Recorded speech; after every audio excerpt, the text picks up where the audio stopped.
Hi, it's Larry the Llama here. How you doing? Take a guess where the most dangerous border in the whole world is. Texas, Mexico? Israel, Palestine? Not even close. It's the Mediterranean Sea.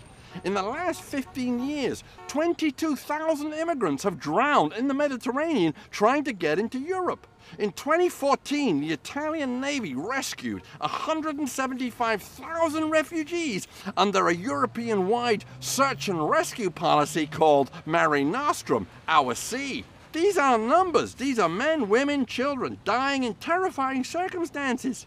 But at the end of last year, Europe abandoned the search and rescue missions, deciding that they only encouraged people to make the hazardous journey, a kind of pull factor. They hoped if they let more refugees drown, it would discourage the rest. Cynical, huh?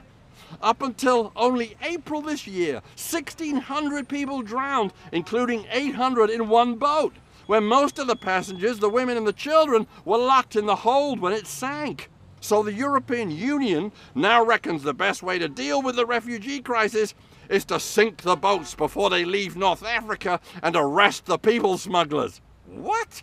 It's not the so-called pull factor makes people want to get to Europe. It's what they're escaping from. Call it the push factor.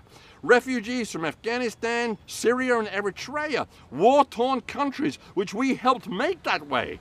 And they go through Libya, a failed state since we bombed the Colonel Gaddafi regime into oblivion.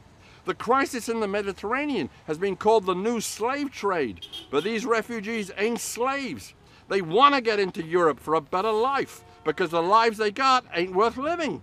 Since we in the West are largely to blame for the war and poverty they're trying to get away from, we owe them sanctuary. So I say to the European Union, get off your butts and open your doors.